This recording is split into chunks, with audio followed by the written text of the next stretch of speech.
எல்லாருக்கும் வணக்கம். அதிகாரம் பண்ணுற தங்கராஜை எப்படி அடக்கணும் அப்படின்னு நம்ம அழகுமதிக்கு தெரியும். போயான்னு ஒத்த வார்த்தையில் தங்கராஜை நிம்மதியே இல்லாமல் செஞ்ச நம்ம அழகுமதி தான் வீட்டுக்கே வந்து தன்னோட அப்பா அம்மா தங்கச்சி கிட்ட அதிகாரம் பண்ணுற தங்கராஜை எப்படி அடக்க போகிறாங்க தெரிஞ்சுக்கிறதுக்கு முன்னாடி இந்த வீடியோக்கு ஒரு லைக் போட்டுக்கோங்க. ஸோ பார்த்தீங்கன்னா இந்த வீட்டில் நீங்களே முடிவெடுத்துட்டீங்களா அப்படின்னு ராகவன் கிட்ட போய் ராஜலக்ஷ்மி போட்டு கொடுக்க, இந்த ராகவன் பாக்கியராஜ் கிட்ட, டே பாக்கியராஜ், எனக்கு மட்டன் சாப்பிடணும் போல இருக்கு, அதோட நண்டு எறா சிக்கன் மட்டன் எல்லாமே வாங்கிட்டு வந்துரு. எனக்கு நண்டு ரசம் வேணும், இறால் தொக்கு வேணும், மட்டன் சிக்கன் இது எல்லாத்தையும் சமைச்சு வச்சுட்டு நீ அவ கூட விருந்துக்கு போ அப்படின்னு இந்த ராகவன் சொல்லி முடிக்க, இதெல்லாம் செஞ்சு முடிக்கிறதுக்கே எனக்கு லேட் ஆயிரும், நீ வேணா கிளம்பு மதி அப்படின்னு நம்ம மலர் சொல்கிறாங்க. இதையெல்லாம் ஹோட்டலில் வாங்கிக்க கூடாதா அவங்க, இல்லை அவங்களே செஞ்சுக்க வேண்டியதானே அப்படின்னு நம்ம மதி சொல்கிறாங்க. உடனே நம்ம மலர், நம்ம ரெசார்ட்டுக்கு போயிருந்தப்பயே சாப்பிட்றப்ப என்ன பேசினாங்க, இவங்க நம்ம கூட வராமல் இருக்கிறதே பெரிய சந்தோஷம் மதி, இதையெல்லாம் செஞ்சு வச்சுட்டு நான் கிளம்பி வந்துடுறேன், நீயும் சுரேஷும் முன்னாடி கிளம்பி போங்க, அவங்க சாப்பிட்ற டைமுக்கு போனால் நல்லா இருக்காது மதி அப்படின்னு நம்ம மலர் மதிக்கிட்ட சொல்ல, இல்லைக்கா எல்லாரும் சேர்ந்து தான் போகிறோம், நீங்கள் என்னென்ன செய்யணும்னு சொல்லுங்கள், நானும் உங்களுக்கு உதவி செய்கிறேன் அப்படின்னு நம்ம மதி சொல்கிறாங்க. பக்கத்துலேயே நிற்கிற பாக்கியராஜ், பரவாயில்ல மலர், அம்மா வர்றதுக்குள்ளே உனக்கு இந்த பூண்டு வெங்காயத்தெலாம் நான் உரிச்சு தரேன் அப்படின்னு பாக்கியராஜை நின்று உதவி செய்ய, ஒரு வழியாக சமையலையும் முடிச்சுட்டு இப்போ தான் நம்ம மலர் குளிச்சுட்டு வந்து நிற்கிறாங்க. அம்மா வந்து ட்ரெஸ் போட்டால் தான் போட்டிருக்கணும் அப்படின்னு இந்த ராகவியும் அடம் பிடிக்க, நம்ம மதி ராகவியை கூட்டிகிட்டு போய் நான் உனக்கு ட்ரெஸ் போட்டு விட்றேன் அப்படின்னு கூட்டிகிட்டு போயிடுறாங்க. எங்கேயாவது கிளம்பும்போது பொறுமையாக கிளம்புற மாதிரி எனக்கு வேணும், நான் நிதானமாக ட்ரெஸ் மாற்றி தலைவாரி அறுக்க பறக்க இப்படி அடுப்பங்கரையிலேருந்து ஓடி வர மாதிரி இந்த வேலையே எனக்கு பிடிக்கல அப்படின்னு நம்ம அழகு மலர் சொல்லிக்கிட்டே தலையை சீவிக்கிட்டு இருக்க, சீப்பு கீழே நழுவ, நிதானமாக கிளம்பு மலரு அப்படின்னு பாக்கியராஜ் சொல்கிறாங்க. என்ன நிதானமாக கிளம்புறது, இப்போயே எவ்வளோ லேட் ஆயிடுச்சு அப்படின்னு சொல்லி பதறிக்கிட்டே சேலை மடிப்பை எடுத்துக்கிட்டு இருக்க, பார்த்தீங்கன்னா பாக்கியராஜ் மலருக்கு சேலை மடிப்பை ரெடி பண்ணி விட்டால் அது பார்த்த உடனே புசு புசுங்குது இந்த ராஜலக்ஷ்மிக்கு. டேய் பாக்கியராஜ் வாடா, என்னால் ஒரு தண்ணி கிளாஸை கூட தூக்க முடியல அப்படின்னு தைலம் போட சொல்லிக்கிட்டேன், உன் பொண்டாட்டி எதுவும் வேலை சொன்னாலா, என்ன கிச்சனில் இருக்க இல்லை ரூமில் இருக்க, உங்கள் அப்பா என்னைக்காவது எனக்கு சேலை மடிப்பு வச்சு பார்த்துருக்கியாடா, நீ ஏன்டா உன் பொண்டாட்டி பின்னாடியே சுற்றிக்கிட்டு இருக்கா அப்படின்னு இந்த ராஜலக்ஷ்மி பாக்கியராஜ் மேலே சொல்ல, நான் தைலம் போட்டு விட்டுட்டு அவளுக்கு இதெல்லாம் செஞ்சுக்கிறேன் அப்படின்னு பாக்கியராஜ் இப்போயும் அமைதியாக அவங்க அம்மாவுக்கு பேசுகிறதா பொண்டாட்டிக்கு பேசுகிறதா ஒன்றும் தெரியாமல் இருக்கார். நம்ம மலர், நான் தான் மாமியாரை நல்லா புரிஞ்சு வச்சுருக்கேனே அப்படின்னு இவங்க ஒரு பக்கம் கிளம்ப, இப்போ ஒரு வழியாக சுரேஷும் பர்மிஷன் போட்டுட்டு வந்துடுறாரு. அப்பாடா, ஒரு வழியா நம்ம மதி வீட்டு விருந்துக்கு நம்ம ராகவி மலர் பாக்கியராஜ் சுரேஷ் அழகுமதி ஸ்ருதி அப்படின்னு எல்லாரும் வெளியே கிளம்பிக்கிட்டு இருக்கும்போது, ஏன் மலரு சுடு தண்ணி போட்டு வச்சியா, காஃபி போட்டு வச்சியா, இதெல்லாம் போடாமல் நீ பாடி கிளம்பி போகிற அப்படின்னு மறுபடியும் கூப்பிட, அத்தை எல்லாமே அங்கே ரெடியாக எடுத்து வச்சிருக்கேன் அத்தை அப்படின்னு சொல்ல, இதெல்லாம் சொல்லிட்டு போக வேண்டாமா, கிளம்புனா உடனே கிளம்பி ஓடிடுவீங்களே, விட்டா போதுன்னு தான் இருக்கீங்க அப்படின்னு போகிறப்பையும் ஆசீர்வாதம் பண்ணி தான் அனுப்புகிறாங்க இந்த ராஜலக்ஷ்மி. ஒரு வழியாக எல்லாரும் வீட்டுக்குள்ளே கூட நுழையில, கரெக்டாக அங்கே வந்து நிற்கிறாரு தங்கராஜ். ராமமூர்த்தி, என்ன பழக்கம் இது, முதல் முறையாக வீட்டுக்கு உங்கள் வீட்டு மாப்பிள்ளை வந்திருக்காரு, ஆரத்தி எடுத்து உள்ளே கூட்டிகிட்டு போக வேண்டாமா, நான் தேடி வச்ச மாப்பிள்ளைன்னு இவ்வளோ மரியாதை கொடுக்குறீங்களோ அப்படின்னு ராமமூர்த்தியை இந்த தங்கராஜ் இந்த வீட்டில் வச்சு ஆரம்பிச்சிட்டாரு. அதெல்லாம் ஒன்றும் இல்லை தங்கராஜ் சார், எல்லாத்துக்குமே ஏற்பாடு பண்ணியிருக்கோம் அப்படின்னு சொல்லி ஆரத்தி எடுத்து உள்ளே கூட்டிகிட்டு போகிறாங்க.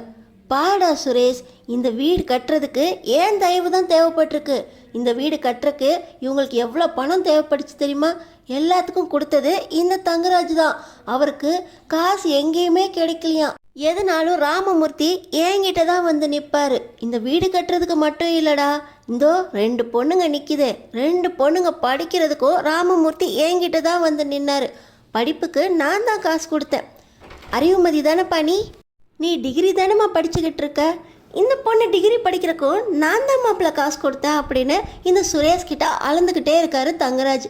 என்ன ஒன்று, நம்ம அழகுமதி உள்ளே வந்த கையோட அவங்க அம்மா உள்ளே கூட்டிகிட்டு போனதுனால இந்த தங்கராஜ் பேசின பேச்செல்லாம் நம்ம அழகுமதிக்கு தெரியல. இப்போ பார்த்தீங்கன்னா எல்லாருக்கும் சாப்பாடு ரெடி ஆயிடுச்சு, உள்ளே வாங்க அப்படின்னு அழகுமதியோட அம்மா கூப்பிட, நம்ம தங்கராஜ் நம்ம வீட்டளவுக்கு செஞ்சுருக்காங்களா பார்ப்போம் வா சுரேஷ் அப்படின்னு உள்ளே கூட்டிகிட்டு போகிறாரு. உள்ளே போனால் அங்கே நம்ம அழகுமதி வீட்டில் சுரேஷ்காக பார்த்து பார்த்து பிடிச்சதாக செஞ்சு வச்சுருக்காங்க. வஞ்சிர மீன் வறுவல், மட்டன் பிரியாணி, சிக்கன் தொக்கு, மட்டன் சுக்கா, சிக்கன் 65, இறால் தொக்கு, நண்டு ரசம் அப்படின்னு ஒரு லிஸ்டே போய்கிட்டு இருக்கு. எங்க வஞ்சிர மீனை காணோம்? விருந்துனாலே வஞ்சிர மீன் இருக்கணும்.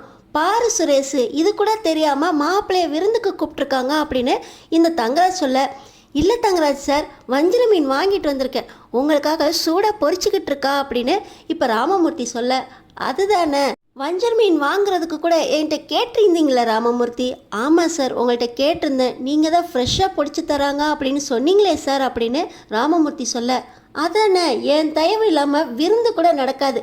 பாரு சுரேஷ், வஞ்சிர மீன் வாங்குறதுக்கு கூட இந்த ஆளுக்கு இத்தனை வருஷம் இருக்கா அப்படின்னு ராமமூர்த்தியை மரியாதையே இல்லாமல் இந்த தங்கராஜ் சுரேஷ் கிட்ட பேச நம்ம அழகுமதிக்கு கோபம் வந்துடுது.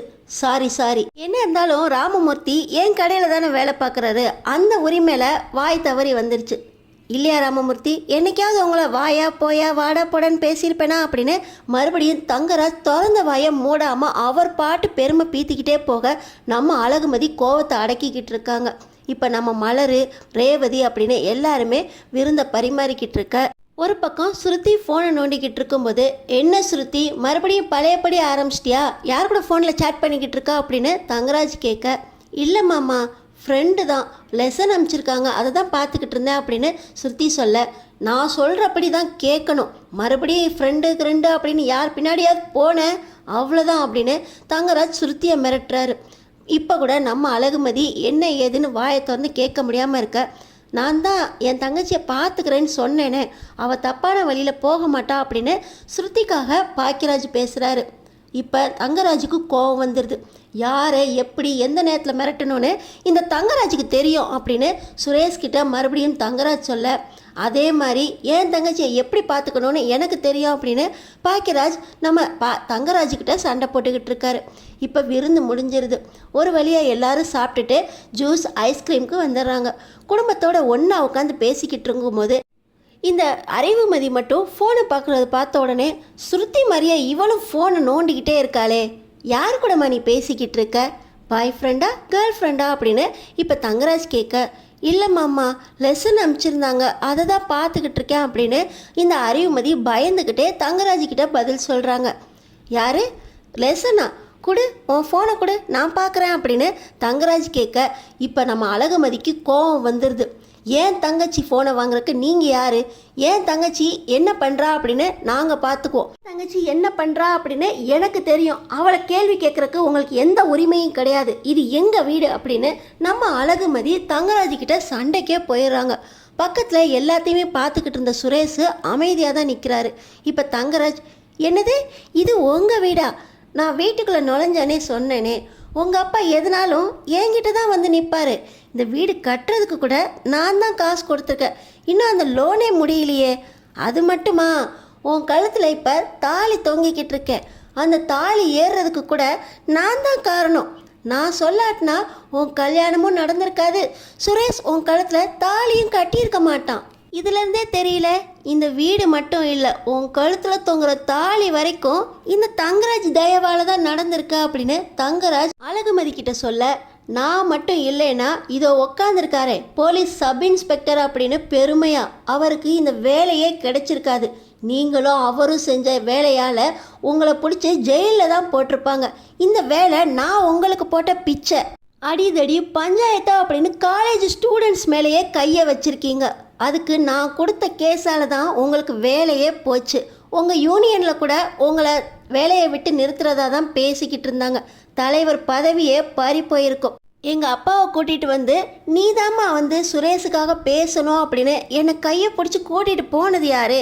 ஏன் தயவு இல்லாமல் சுரேஷுக்கு வேலை கிடைச்சிருக்குமா? அது எப்படி எல்லாமே ஏன் தயவால் நடந்துச்சுன்னு சொல்கிறீங்க?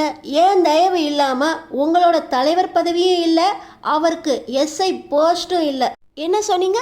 என் கழுத்தில் தாலி ஏறுறதுக்கு கூட நீங்கள் தான் காரணமா?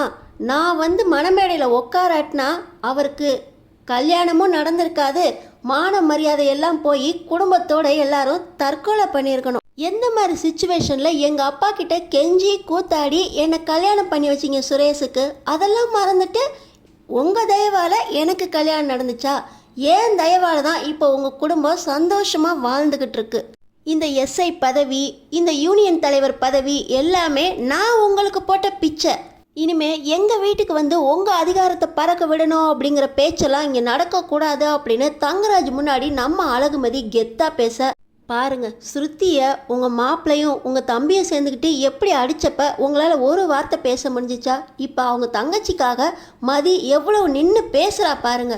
நம்ம மதி குடும்பத்தில் ஒரு பொண்ணு இந்த மாதிரி இருக்கணுங்க அப்படின்னு நம்ம மலர் பாக்கியராஜ் கிட்ட சொல்ல ஸ்ருதி வாயை பொழந்து பார்த்துக்கிட்டு இருக்காங்க. இந்த மாதிரி ஒரு அக்கா தனக்கு கிடைக்கலையா அப்படின்னு யோசிச்சுக்கிட்டு இருக்க நம்ம அறிவுமதி நம்ம அழகுமதியை போய் கட்டி பிடிக்க அடுத்தடுத்து என்ன நடக்க போகுதுன்னு தெரிஞ்சுக்கிறதுக்கு நம்ம சேனலை சப்ஸ்கிரைப் பண்ணி தொடர்ந்து பாருங்க.